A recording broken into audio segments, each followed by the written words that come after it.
yeah. I mean, Fuck it. That's my fault. The problem is that like it can warn you of the technical errors, but this doesn't warn you of the human errors, right? So That's true. Yeah, it doesn't exactly. do the job of Warning. being like, are you sure you're recording through the right microphone? You know? Yeah. It's like your waveform looks terrible. Are you? No, whatever. It's recording. He's gonna fuck it up. Whatever. Yeah, one day. We'll integrate like Zencaster with ChatGPT, and then we'll live in the podcasters utopia where we can't possibly make a mistake. That's the dream. Where it writes the Although transcript live, for us. it'll be live fact checking. I know. Yeah, exactly. I remember when ChatGPT first came out, I was just messing with it and I was like asking it value theory questions. And I was like, even I know this is wrong. It's like, but I mean, what was I going to do? Come on, ChatGPT. You're not on the level of Isaac Rubin. Give me a fucking break. I had my first conversation with ChatGPT last week and I find it very useful. Well, that's good. Yeah. I'm not going to ask you what you were talking about. I would imagine it was like a nice conversation between two friends. No, it was very technical information. I was just getting it to I was getting it to do what I want Google searches to do, right? Like it's just like, be a better search engine, please. There you go. Yeah. So, ChatGPT, please explain what Rodrigo Nunes is talking about. Yes. Oh well. Yes. Dan, happy spring. Yes. By the time this episode comes out, it will be the equinox. It's the equinox tomorrow for us. We're chilling. It's all good. Tomorrow, I think so. One of these days. That's ChatGPT. No, I think it's true. And it does. I've been checking right before this. I checked the weather here, and I checked your weather. It's basically the same thing. We have the same weather. The exact same weather. Yeah. We basically live in the same place. Yeah, honestly, pretty much. We're just separated by a large body of water. Well, then you can't cross on a boat for some reason. And it felt like spring. Is what I'm trying to say. It felt like spring. Spring is in the air. Opening day for baseball yesterday. Another great day again today. It's baseball that I could watch. Well, you post your predictions to no one. I did. Oh my god, I love that so much because our Discord. I was just like, oh no, it's just like 5 posts about Jack's yearly baseball predictions, and then sort of tumbleweed. You know, I'm sorry. I'll have to come and chat with you about baseball. No, it cracks me up because it's like our Discord has been in like a very good place recently. It's been like healthy conversation, people going off, like talking about really interesting things, like kind of nothing to do with us. It's been really, really cool to see. And then like every year there's one channel that's just for sports. And it's only ever me that says anything. And every year on opening day, I post my baseball predictions and nobody ever says anything. It cracks me up so much. It's like there was a conversation going on in our Discord at that moment between like multiple people and everybody just ignored it. I was like, fair enough. That's fine. It just cracks me up. I love it. And you know what? Last year I was pretty much correct. That's all I'm saying. All I'm saying. Yeah. Okay. Yeah. Well, maybe in like 10 months' time we'll when we get to the playoffs, and then we can do the Jack's baseball predictions, soothsaying crystal ball auxiliary statements to my preseason predictions. Yes, exactly. Yeah. Yeah, what are you going to do? Well, I did pitch to you just talking about the Dodgers instead of talking about this book. Not because this book is bad, but kind of because I'm like, oh my God, how am I going to talk about this book? You said, no, we should actually probably talk about this book, which I believe is fair. Dan, why don't you run us through this book and tell us what you thought?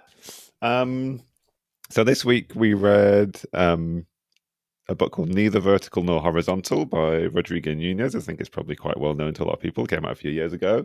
I think it's been back and forth in our heads that what we would like to try and find is some text that we can engage with that it sort of gives us the sort of like the cheat code, the notes for applying sort of like broader cybernetic theories to, or broader sort of like Beerian viable system model theories to the organization of a political party or the running of a political party or just more broadly political organization.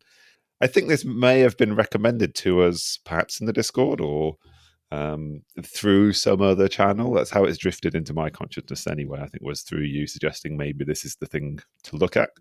I don't know whether it was that thing. I found my experience of reading it was very strange. Perhaps just because clearly he's in Discord or engaging with a political tradition that I have engaged with in the past, but has long since passed me by. Like I listened to another interview with him, or listened to a interview with him, And in some ways, he described this book as sort of like offering a concrete theory of organization to the sort of broader world of post-structural sort of philosophy, I suppose.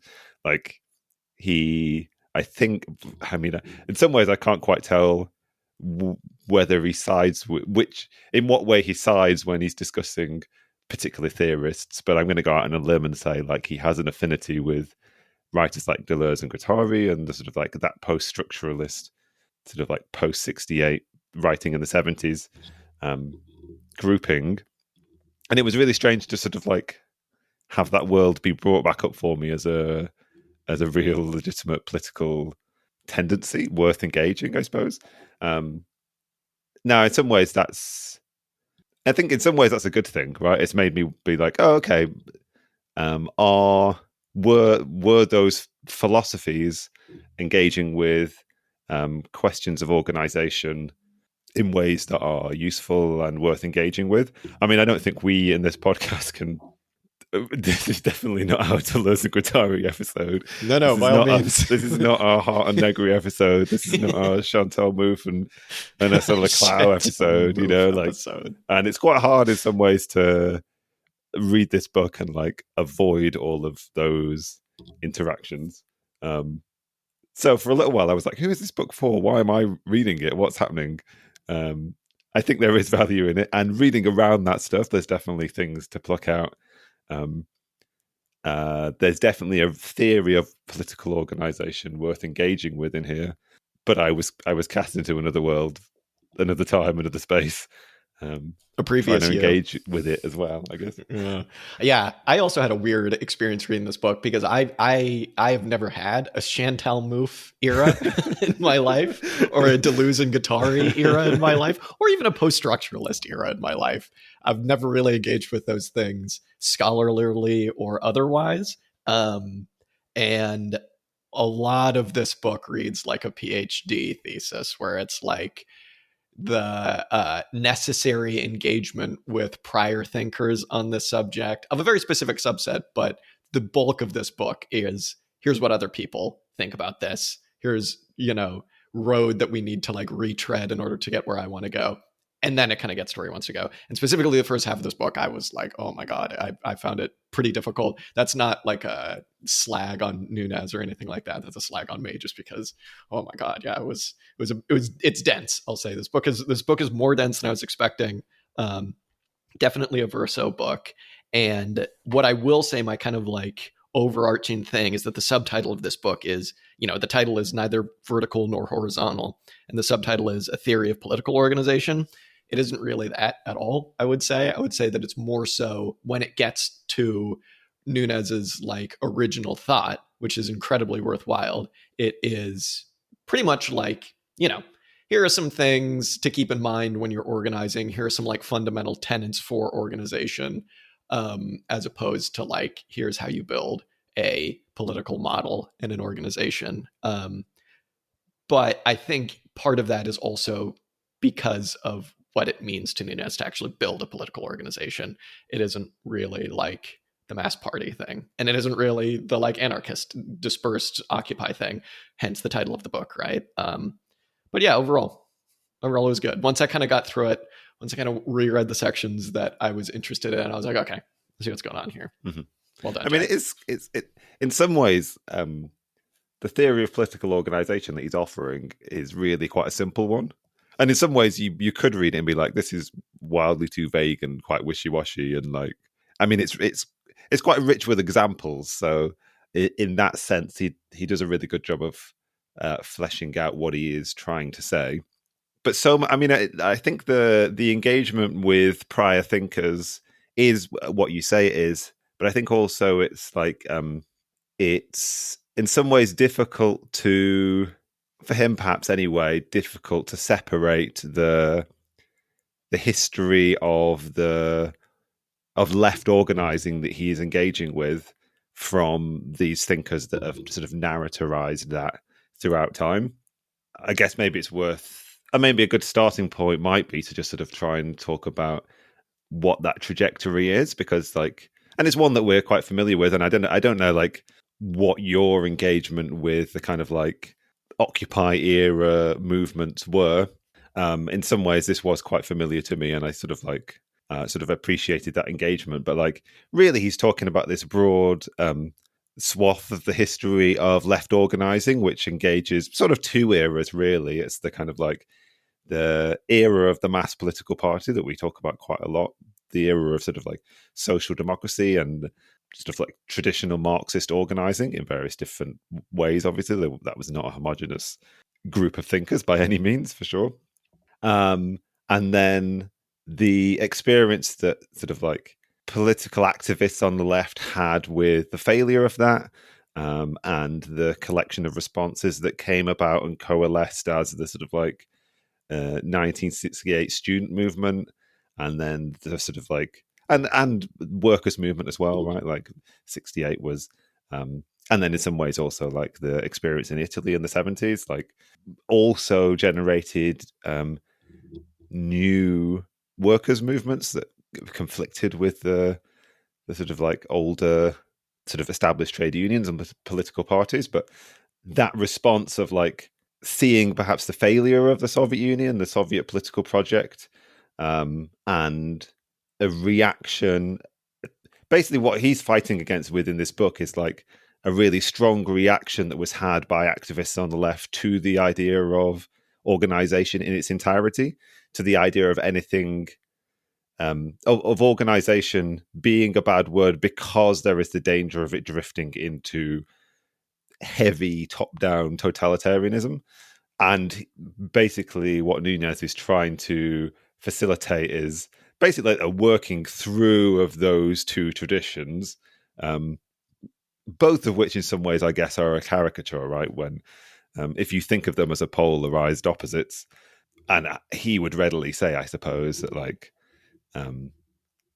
no, like purely horizontalist organization has ever existed, right? Like we know that the Bolsheviks, even I mean, I don't know necessarily in its Stalinist period, but like was never like top down dictatorial, like and obviously like horizontalist organizations aren't purely distributed. They're such that there are no leaders, there are no leading voices, there are no sort of like thought collectives that are more powerful than others, I guess. But he's sort of trying to chart a course between those two. Yeah, using the language of systems theory to some degree, sort of like biological scientific understandings to some degree to, I don't want to say flesh that out because it always ends up being, it ends up feeling somewhat vague, somewhat wishy-washy, but agreeably concrete for me. I kind of like what he's offering. I think later on maybe we can get to the implications for sort of like orthodox Marxism, shall we say, because obviously there is a huge conflict here between what he's offering and what we might think of as orthodox Marxism. And you and I, maybe this can be some of the topic of this episode, is like you and I sort of like engage Marxism, engage the idea of the proletarian class, engage the idea of the Marxist party, and don't sort of reject them out of hand. I don't know whether we just haven't really, maybe we will never really, our aim is not to decide where we stand on anything, so maybe it's fine. Yeah, that'll change next week, I'm sure, anyway. Yeah, So. yeah, exactly. Yeah. It's interesting. There's a kind of a lot going on, but like also simultaneously, like what you were saying at the beginning of that, it's like, you know, in a certain sense, some of what he's saying can feel kind of obvious. And I think more than anything, because I find myself in kind of the same way that you did, like going through this and being like, oh, like, yeah, well, if that, that's what you're saying, like, yeah, that makes sense. That's kind of obvious. But I think that's more so like an indictment of left organizing than anything else. You know what I mean? It's like so much of the stuff that he's talking about is like quite simple. Like one of his main arguments is this idea of distributed action, which is basically his way of saying, don't think about top-down dictatorial caricature of Leninist style control over the working class as being on one pole and like complete dispersed networks, anarchism, no hierarchy, whatever on another pole, that it's a dyad and never the two things shall meet, right? He's basically saying all forms of organization, no matter what they are, have elements of both.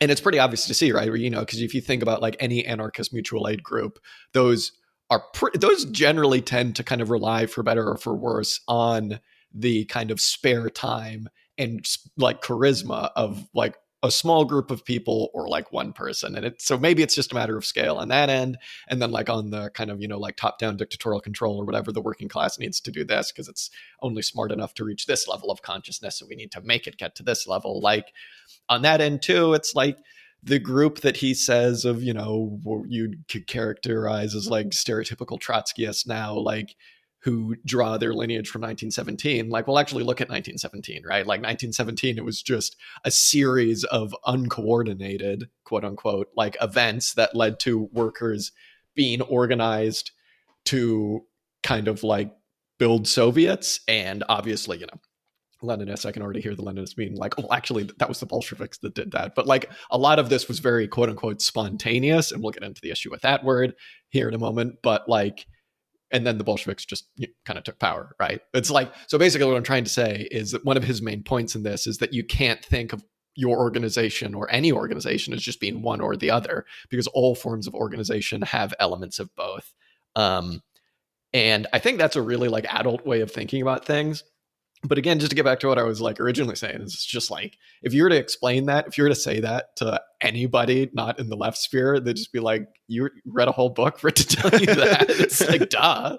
Like, that's so obvious. That's kind of when I can't remember what I was saying before, but like wishy-washy, maybe that's what I was trying to get at. You sort of like pinpointed it, it's like, you read a whole book to describe this sort of like system, like, okay, I mean, maybe the left doesn't need a book like this, I think absolutely. Maybe the left just doesn't need. Maybe what this is the sort of outside observers like looking in at the left, being like, is this really this difficult to comprehend? You idiots. And it's funny because like for a lot of this, I couldn't help but kind of compare to successful right-wing movements. And there's a little bit of talk about that, like right-wing populist movements in this book, and about how they've like, if you take the kind of bullshit Tea Party stuff, right? That you could see as a kind of quote unquote like vanguard group kind of infusing this really like fucked up, hateful, really stupid ideology into a mass group, and then using the momentum that mass group has to like then build institutional power and institutional support for something like what's eventually developed in many different incarnations into like Trumpism now, right? And you can kind of think about it, it's like, well, okay, what's the relationship between the vanguard there and the kind of like dialectically relationship between the vanguard and the kind of mass movement, such as there ever kind of was a mass movement for those things, right? I mean, people voted for them, so I suppose in some extent there's a mass movement. But it's funny, right? Because it's like, I keep having to tell myself that it's like, you kind of can't really use groups like that as an example for the left, just because of how much easier it is to just use these institutions of state power that are designed for these exact purposes, as opposed to like, how do we completely deconstruct those powers? And like, this is kind of how he starts the book, right? By basically kind of saying that the thing that inspired him was like these post 2011 and like post 2008 horizontal struggles, whether those be Occupy or like, Arab Spring or these different kind of movements that we saw kind of rise up, have a lot of momentum, whatever that means in each specific context, and then completely fizzle out. And he's kind of like, this is kind of the issue with that kind of naive version of horizontalist network-based organizing, is that even though it can produce these kind of like shocking results where it's like, man, imagine a left-wing newspaper now calling for an Occupy movement and it exploding into what it did, 10 years ago or whatever. But he's like, the limits of that kind of organizing are a complete inability to kind of like sustain themselves over a long period of time, to kind of like build new tactics, to scale up, to be dynamic, to have this kind of like what critics of kind of top-down organizing would call kind of like centralized control.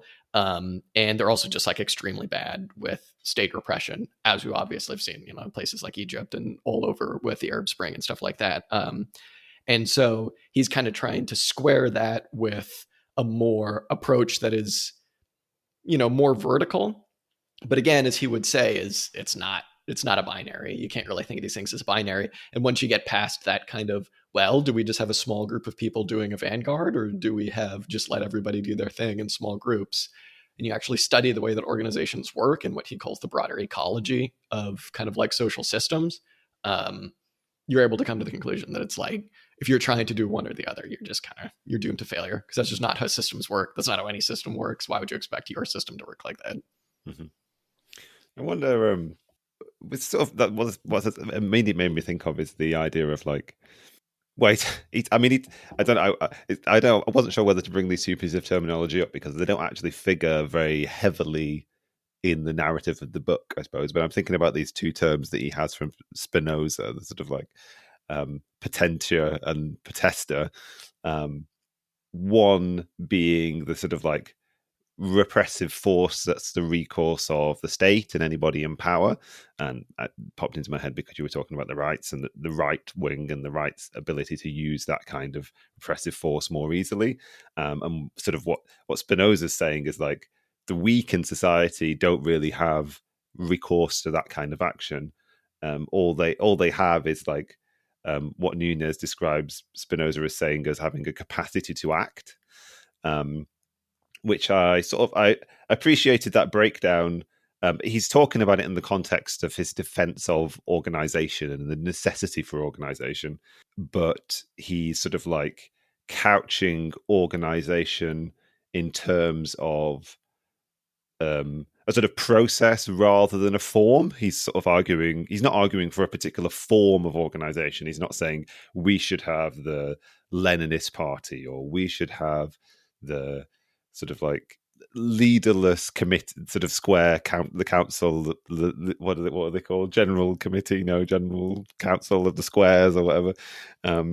But rather, what we need, what needs to be brought about is um, a sort of series of connections between organizations, between peoples, between actors, at whatever scale is appropriate for the challenge that's being set, right? That's the really important key feature that he's putting forward is like, it's not that local or small is good. You should have sort of match your capacity, your effort to build force, your effort to build potentia, the capacity to act should be matched to the sort of scale of the challenge that you're trying to face down. Sometimes those start at small levels, but there needs to be a way of sort of like connecting them upwards. The thing that jumped into my head when you were talking was like, I've been sometimes trying to work out whether he doesn't really, because coming back to what I was saying before, right, where he's reckoning, what he's couching this book in the context of the left's negative experience of organization, what he calls the trauma of organization. And he sort of describes that process as a kind of like the capacity for this slippage between building a political movement based on this capacity to act, based on this potentia, and then those organizations, those bodies, those parties, I suppose, whatever those organizations are that accumulate that authority can slip into the function of being repressive. In some ways, I feel like he doesn't really reckon with the fact that that happened, you know, like what I was going to ask, you don't need to answer this question, but like what I want to ask rhetorically is like, does he make it seem simple for organizations to avoid like the slippage into, I don't know, taking on a repressive form or a repressive function, the sort of like tyranny of oligarchy or whatever it's called. Sometimes I sort of felt like he was just sort of like shaking it off and being like, it's like what every time we engage this kind like of cybernetics, or we try and imagine how the viable systems model might be implemented to organize a political party, we kind of just like, well, we'll just come up with some kind of function that will, or this is what I've done anyway, we just have some kind of function that will ensure that That won't happen. the organization stays pure to whatever Yeah. its intention is, kind of thing. And it's almost the same as what he's saying, you know, like, no, that's fair enough, right? I like, if a political organization has the intention of avoiding tyranny, then it needs to set itself a structure for avoiding that happening, which is a reasonable thing. And it's sort of like, it speaks from where he's coming from, which is like, we cannot be afraid of that happening. We cannot but try. like the worst thing would be sort of quietism or pessimism. We have to make the effort, which I think is quite a laudable thing that he's saying, right? Like we have to Yeah. recognize our capacity. We have to Yeah. recognize our capacity to act. Yeah. But it's funny though, because I see what you're saying. And it's tricky because, like, I don't know if he doesn't necessarily grapple with that question. It's just kind of the way that he grapples with that question of slipping into tyranny, as he just kind of goes, it's always going to be a risk. It's always going to be a risk. And it's like, I Which I guess it is suppose is always going to fair be a enough, risk. I Yeah, suppose I mean, exactly. yeah. It fits in with the kind of like, yeah, duh, kind of like a response that we're having to some of this. It's like, yeah, okay, yes, fair Yeah, enough. yeah, and I mean, but the one thing I will say, because I was feeling like that for a lot of this, is it isn't until kind of the end of the book that we get a discussion of what the Vanguard actually is in his Mhm. concept, and I did find this really helpful, but it was also kind of like, I mean, we're looking for perfect answers, and I don't, you know, if the world was perfect, we wouldn't need to end capitalism because we wouldn't have capitalism, right? It's like there's always going to be an element of somebody's got to do something, right? Like maybe before we talk about the Vanguard, we can kind of talk about how he conceives of organization, just because that feeds into how he conceives of organizational change and how things actually happen. And basically, he starts off by just saying there's no such thing as no organization. Like, if you think of arch Stalinists being like fucking working class just isn't organized, we got to do it all for them. It's like, no, they are, right? It's like, even, when you look at quote unquote completely spontaneous acts, he gives the example of like first person in a riot to throw a rock at a cop, or like the first person to smash a window, or the first person to be like, actually, you know what, let's not work today, let's go on strike. Those are actually all moments of organization within themselves, right? And when he talks about political organization, he says what you need to do is not just be thinking about your group.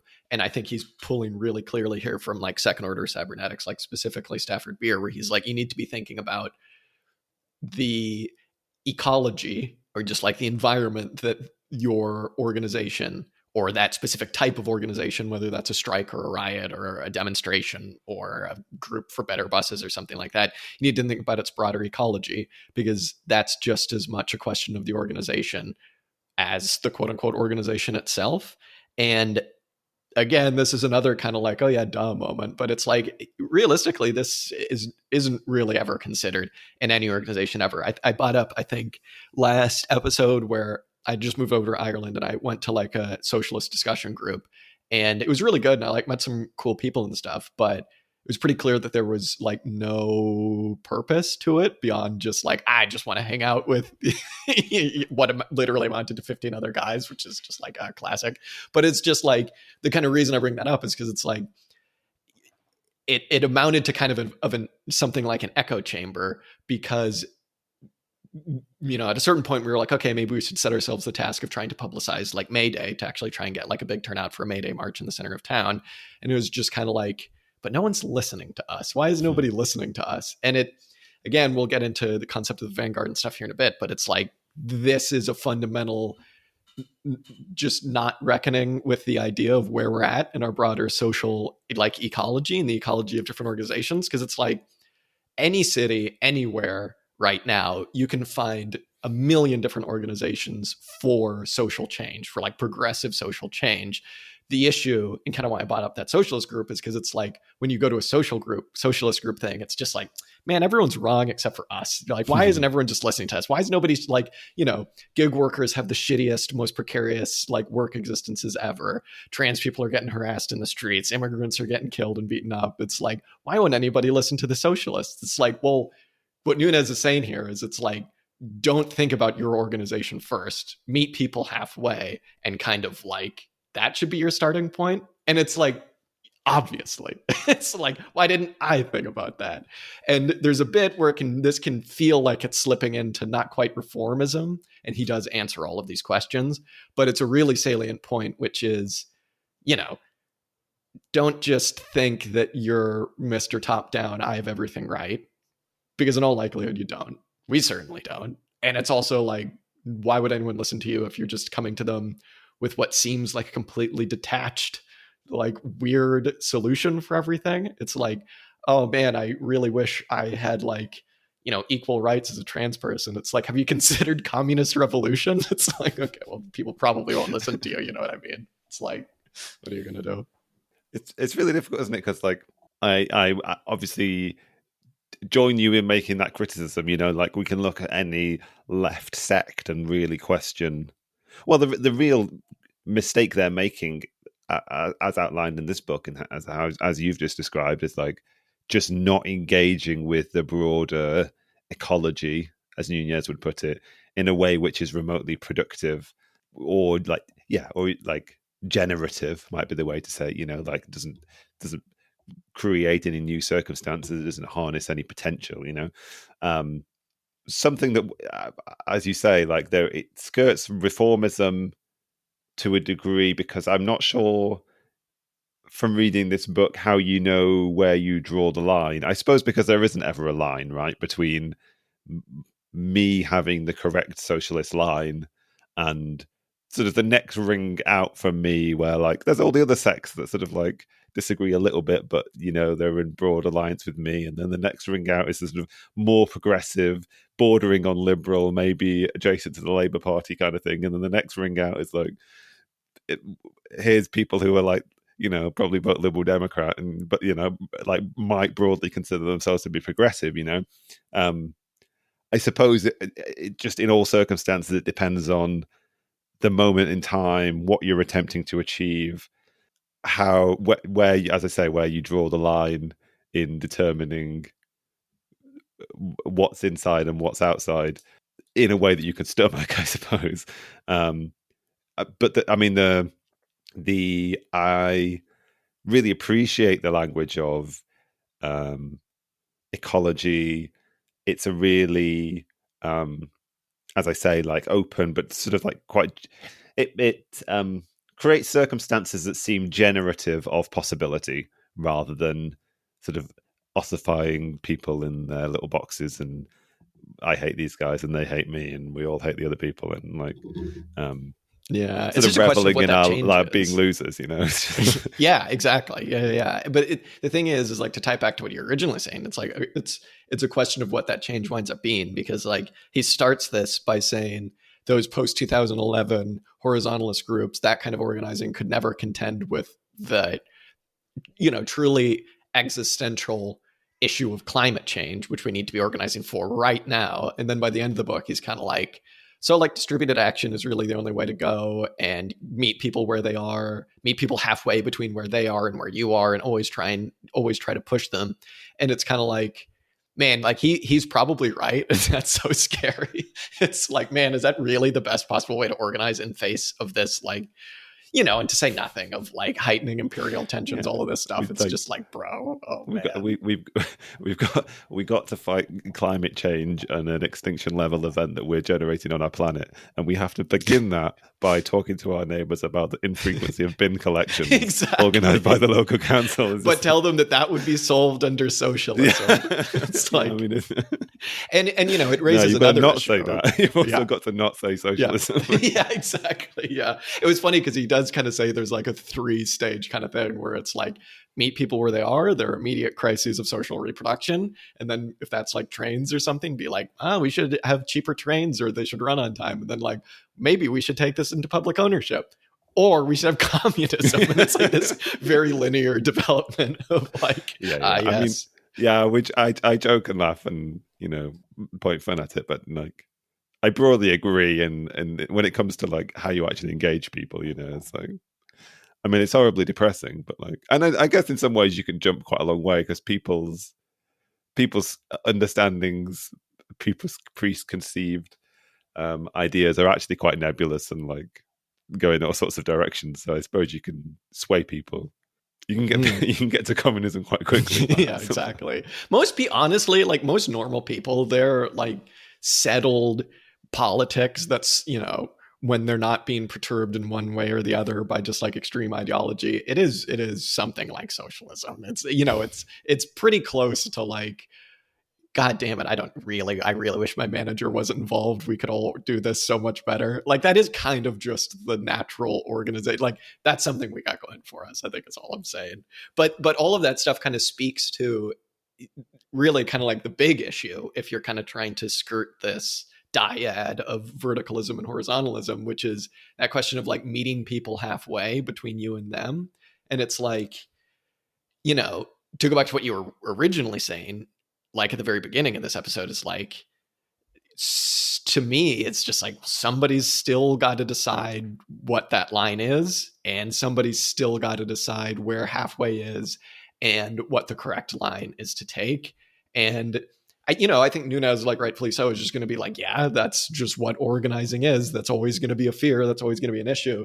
But it's kind of like, and I don't know. I don't really want to criticize this too much because it's kind of like, I don't know how to do it better. But it's like, the idea of distributed action, which is kind of this idea of different nodes that kind of like organically arise through the efforts of activists and organizers on different levels. Like, part of me while I was reading this was just like, hey, I'm as much of I hate Lenin and Leninism just as much as the next guy, but it's like, man, part of me just wanted so much there to just be like, and anyway, and then there's this group that also tells people to be socialist and like organizes all of this stuff in a socialist direction so it doesn't just stop at cheaper buses. You know what I mean? It's like, I really wanted there to be something like a through line, a mass line.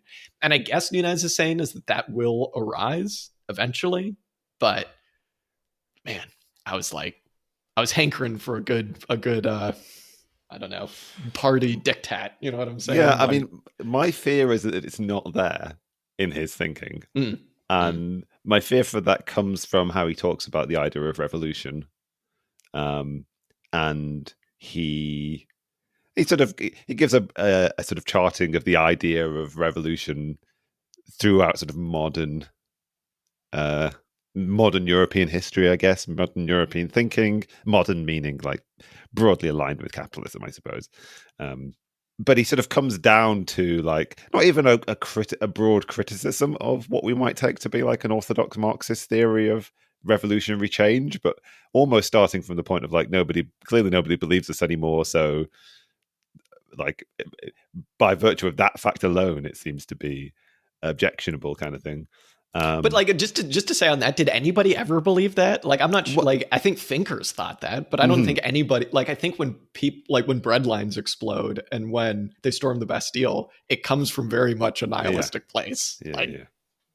I mean, I mean, I don't know whether this is answering your question exactly, but like he does make a point of saying that, like, when he talks about um, sort of collective action and aggregate action, and even distributive action, I guess he's saying that like you could read it and say, okay, there was collective action in the beginning of the 20th century, and then around the sort of like the 60s and 70s, like we moved toward more aggregate action, and then now we're in an era where we're going to try and combine the two. And he's sort of saying that like both exist at the same time. But I didn't think about that when I was reading this. You know, like did anybody other than theoreticians think that like there was some inevitability to a revolution, and that revolution had a singular agent, and it was the proletariat? That force is gonna the proletariat is gonna sort of generate a vanguard, which is do the thing that you were wishing would come along, which is like, here is the line, this is what you do, yeah, and I think maybe there was like gather 50 to us, years. kind of thing, gather to us. And Yeah. well, it's that sort of like it's that critique of Marxism that made me think that isn't in his thinking. But then I suppose we could get on to like how he does then incorporate the idea of vanguardism, and lots of other pieces of terminology actually, like like that he's trying to reintroduce in a new way, like leadership, for example.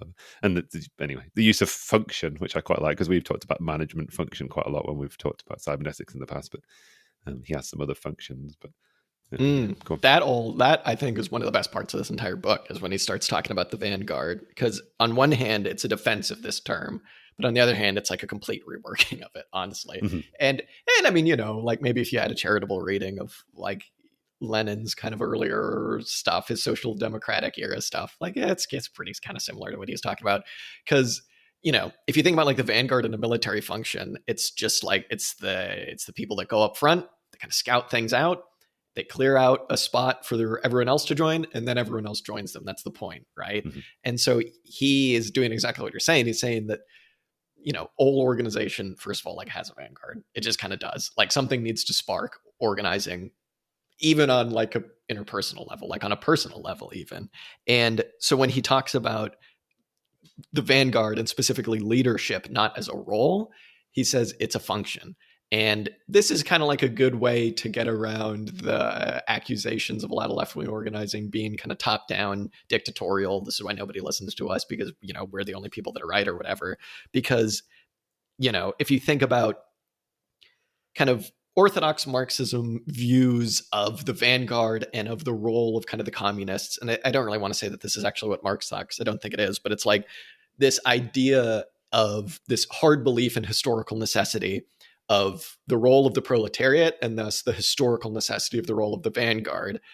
You kind of get into this phase where he says the vanguard becomes completely immune to feedback, no matter what kind of like form that takes, because it's like, hey, any kind of like negative feedback that we're getting about our organizing and about our roles as organizers and our actions must purely be an issue with the environment. Put that on the working class because they're not being correct. They're, you know, not doing the historically necessary thing.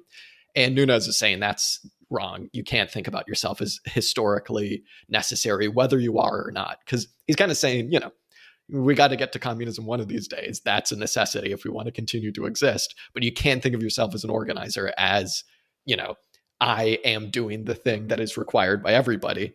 So then he flips it and basically says leadership can take any form at all. It's basically like a meme can be leadership because that sparks organization. He keeps bringing that up, which I think is kind of funny. Mm-hmm. You know, a speech can be a type of leadership.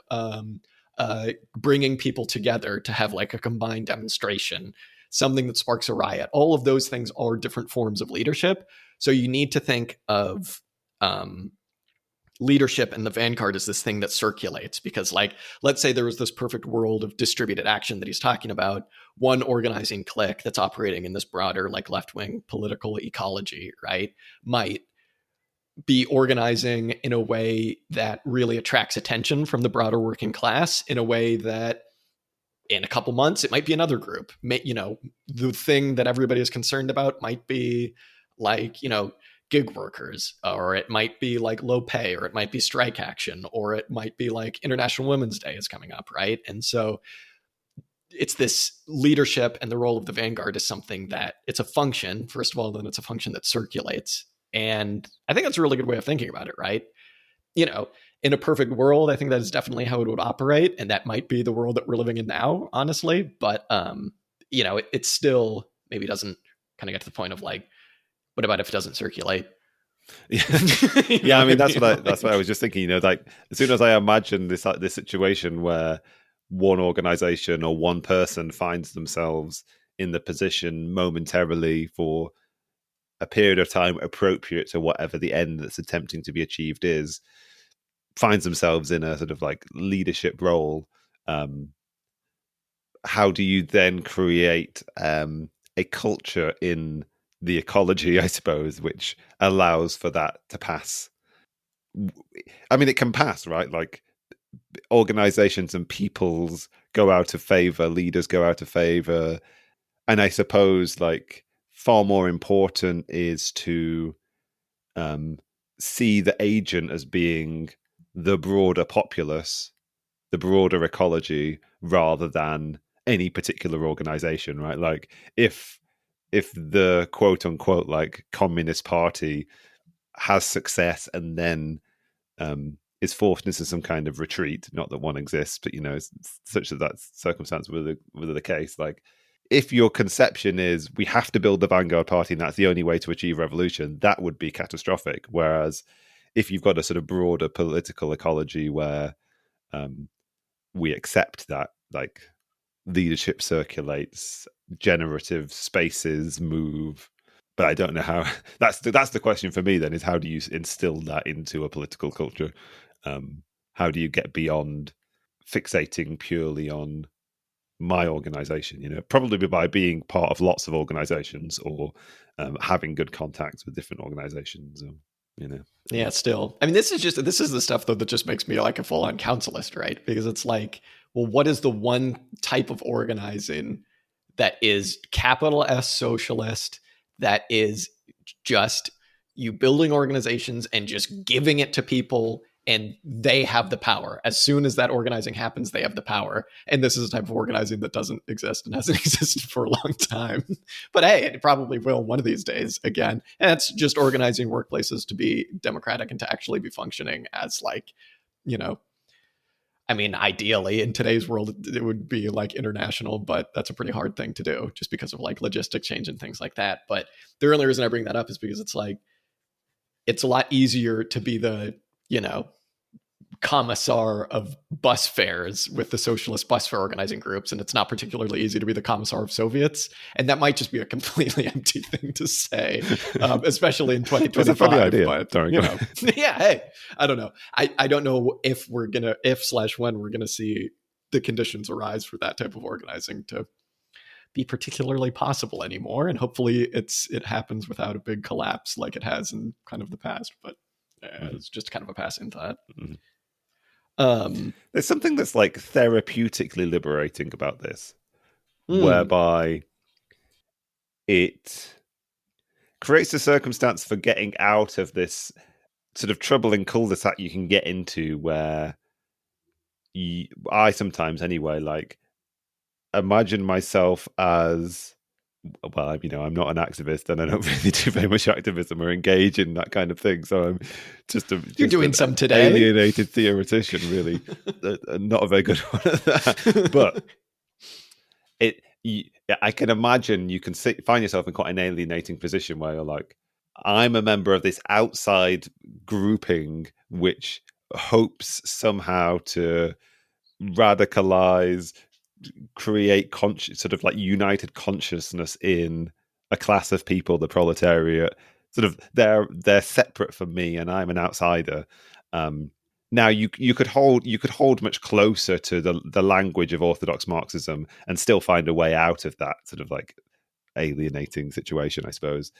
But there's what Nunes is doing largely through, like, I guess what he's taking from second order cybernetics and seeing that we're not external sort of observers, but everybody's part of the system. You know, everybody's part of a system.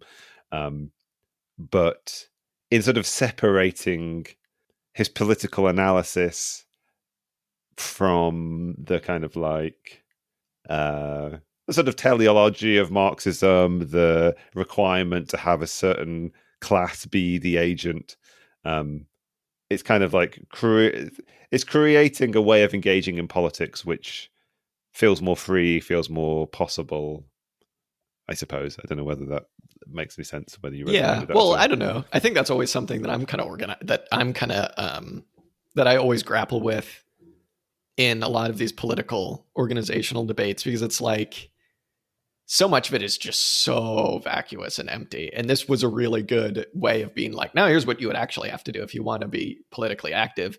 Because so much of like what we read and what we love is like debates from 100 years ago that, aside from their kind of like possible not applicability to completely different circumstances today, like it's a question that is misconstruing what can you do versus what should the class be doing. And like, this is just a very good way of being like, well, here's what you could do to actually get to that emergent level of like the class. Because, you know, the incessant banging on the drum that people do about needing to build a mass party is just like, okay. You know what I mean? It's like, even if you put aside, once again, if the conditions for that kind of old school way of organizing, if they exist today, whether they might exist in the future, put all of that aside. It's like, at a certain point, that's just an empty phrase, because it's just like, how does that change where we're actually at right now? Like, people aren't really listening to that. And, you know, likewise with what I just did about councilism, right? Like, this was a really good way of being like, here's something that you can do, and here's how you would do it, and here's how that could make an impact on the class as a whole. In a kind of like interesting mirror way to like Hal Draper, when we've read kind of Draperist stuff, right? Like Draper, you know, his thing is just like start a newspaper or whatever, which is really funny. But like, you know, get your mates together. Get your mates together, just drink some beers. Exactly. Paint some Warhammer. And what was this supposed to be about anyway? I don't know. But yeah, it was kind of therapeutic in that sense of just being this is like the Marxist football club, so exactly. We get mad at each other when we disagree instead of just hanging out like normal people. That's what makes it Marxist. Yeah. I think we both enjoyed the we were talking about this before we started recording, the stuff on Paulo Freire, the Pedagogy of the Oppressed stuff. And we were saying we should read we should just read that book. But we should do some liberation theology, because that, again, is like a really interesting experiment with not only organizing within given organizations. I'm not saying that we should, as Marxists, go out and organize the Catholic Church. That would be really funny. But it's a really interesting way of kind of engaging with these ideas in a given set of circumstances. And the reason that Nunes kind of brings it up is because the pedagogy of the oppressed is kind of, like he says, very often misconstrued to just be about the teacher-student dynamic, where he's like, it's also very explicitly about political organizing. And basically, it's a really good treatise on the kind of subject-object divide when it comes to political organizing. And, this is basically a lot of the stuff that we've already spoken about, but it kind of culminates in this, again, dialectical relationship between organizer and like proles, where you are kind of mutually creating each other, where it's like, you can never go to the class and just be like, here's what you should do. Why aren't you doing it? Because they're not doing it. And you can't expect that to just magically happen overnight. He's kind of saying the demands that you make will be molded by where that specific segment of the class that you're talking to is at politically in any given moment, right? And so that molds you just as much as you mold the class. And the way that you get out of just kind of like a simple reformism, so he says, is just kind of constantly redefining where this barrier is of meeting each other halfway. Like, you need to always be trying to push that towards, I guess we would say like Marxism towards communism, I guess, somehow. But like, his point is that is the role of the leader, and the teacher is to kind of constantly be redefining where that line is. Yeah, I quite like that answer, because this is the answer to the criticism of reformism in some ways. Like, he's not being reformist, he's not being third wayist, kind of thing. He's not being a Blairite by saying that like we need to find the common ground with everybody, but like it's a question of the activism that you do is about moving the common ground. Which again, fairly, some ways, another obvious conclusion to have reached, I suppose. But I mean, again, it's not really what a lot of activists do. No, you know what I mean? No. And like, even in the horizontal spaces, like, obviously, like, I don't want to come down like these are just criticisms of vertical spaces. It's like, very often anarchist groups are just cliques. They're the worst. Yeah. Yeah, exactly. Yeah. I mean, everyone should be vegan and straight edge, but but that's beside the point. That's beside the point. Yeah. I don't know what I mean by that.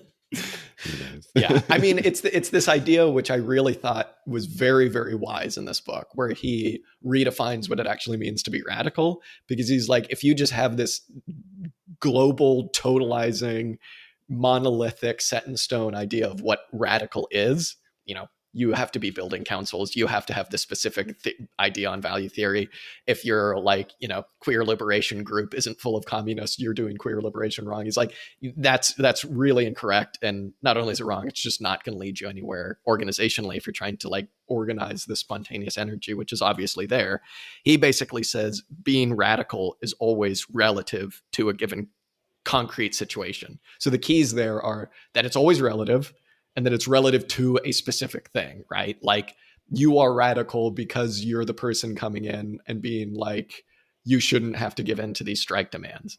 You're the person being like, why are we even negotiating with the bosses? You're radical because, you're able to give explanations in some weird way about why this all relates back to capitalism, as opposed to just being like, it is, this one specific correct way. Yeah, having the invariant Marxist line. Yeah, exactly. Yeah. Which is, I mean, it's right. I mean, I don't know. It's like, obviously we all just want to go into any kind of, arena of social upheaval and conflict and be like, you should all be communists. But it's like, if you say that and nobody listens, don't just keep saying it. Like they're not listening for a reason, right? Like, yeah. Right. Good stuff, man. I wonder whether we've exhausted our capacity to talk about this book. It's entirely possible. The light is dying in here, and I'm like, what is it that I wrote? I What don't are remember. we looking at here? Yeah. Hmm. Yeah. I quite like yeah, go on. No. I don't know. All I was going to say is that the stuff on populism I found interesting. But again, it was kind of like a debate with Chantal and Mouffe and a lot of other left-wing thinkers that I've just never engaged in. And I kind of found myself being like, this is kind of obvious, because he kind of goes through this whole thing of like why we shouldn't be left populists. And then his conclusion is we shouldn't be left populists. And it's like, yeah, like we shouldn't be left populists. People, I don't know if I've really come across many people now that take seriously the idea of like, we need a demagogue. Or if I do, I just write them off as like fascists. Yeah. Like, I don't know. Yeah, I don't know what the argument for populism is that comes from people like Mouffe and other people on the left. So yeah. So maybe that needs to go on the reading list, you know. Well, or just like we don't need populism. Oh, we just what it is. Yeah. Yeah, I mean, yeah. Part of me is just like, do I want to then? Well, like, so many of the debates in this book deserve their own engagement on their own terms. You know, I mean, some of them we will make, and some of them we won't, because you know, we're going to do as we please. God damn it. Won't be reading any Deleuze and Guattari anytime soon. Soon. Somebody did predict that. I forget what it was. If they were like 138, Dan and Jackery, Deleuze and Guattari. Okay, we've got 10 to go. I mean, I do have a copy of 1,000 Plateaus, I think. So, you know. Oh, Jesus. Yeah. That'll be your solo episode. You can do that one. I don't know about that. Yeah. Never going to happen. I mean, it was quite nice to have some Badiou. I mean, coming right back to what you were saying about like not having engaged with any of these things on a whatever level. Like, I think Alain Badiou is the only one that I've sort of like heavily engaged with theoretically. We'll do a Badiou episode. Yeah. Next Valentine's Day, we'll do one. All right. Well, I mean, I don't know. In terms of takeaways from this book, I would definitely say his idea of, you know, politics with the subject in is probably the best thing to take away in terms of like you as an organizer are in an organization already, even if you haven't started organizing, and you need to kind of really strategically consider what things you can be doing to push whatever movements there are forward. I mean, kind of on the other hand, though, it's kind of funny because it's like the Bolsheviks, even though they just did a coup and it's not like they were like given power by the people, right? It's like, on the other hand, just for like decades, they were just, or at least Lenin just had this invariant line of like, no compromise, we need communism, no compromise, we need communism. And then it just got to a point where people were like, sure, yeah, everything else has failed, so why not? So it is kind of funny where it's like, that's almost the opposite of what he's saying, where it's like, no, have an invariant line and eventually the conditions will be right. But I think he's someone that, you know, and I completely respect this, is not willing to kind of wait for that moment of epiphany, let alone collapse. Yeah.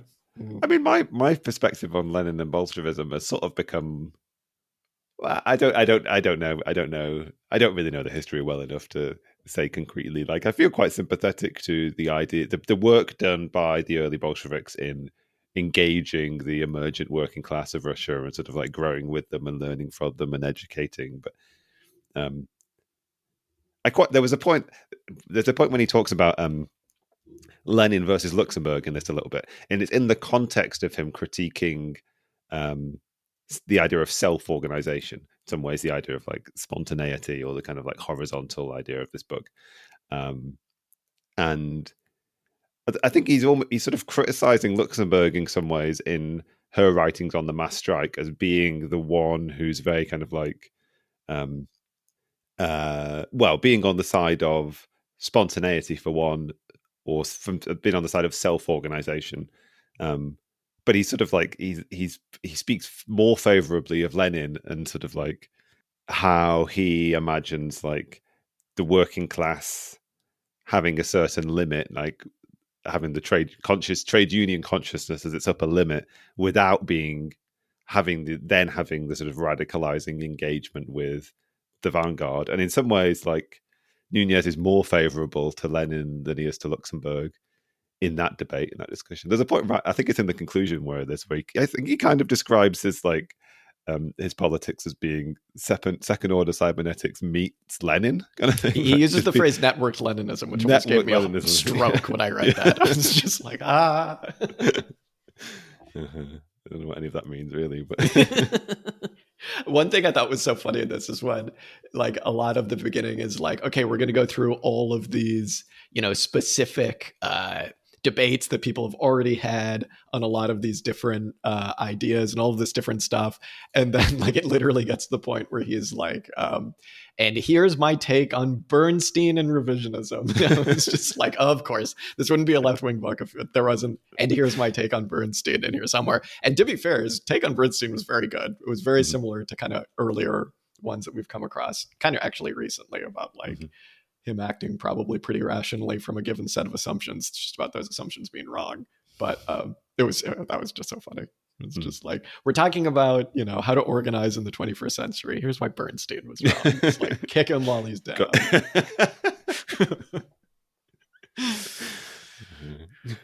Yeah. Well, good book. Very good book. We'll do our auxiliary statement on it in 100 episodes, I'm sure, where we'll come back to it and actually give it the kind of like close reading it deserves. But my one recommendation with this book is don't do what I did and try and read it in 6 days, because that will not lead to a particularly good understanding of a lot of what he's talking about. Take your time with it and definitely read it. It's a good book. It's very, very good. So that's what I gotta say. Right. All right. Well, that's that. One last thing. A shout out to the one person that has listened to all of our episodes. Every single one of them, our best listener, my dad. Oh, right. I was just about to say they're a bot. There's no way. Yeah, exactly. It's someone who lives in this one random place that I don't know anybody. No, it's my dad. As of tomorrow, he's getting a knee replacement surgery. And so shout out to my dad, because when this episode comes out, it will already happen. So he'll be doing a lot of sitting around and unfortunately probably listening to us. So shout out to my dad. You'll be able to watch the Dodgers. Good for you. Let's not read a dense book next time, Dan. No, something nice, something short. Let's do something short. Yeah. All right, cool. Well, thank you very much, Dan. Yeah, I've enjoyed this. Thanks everybody for listening. Bye.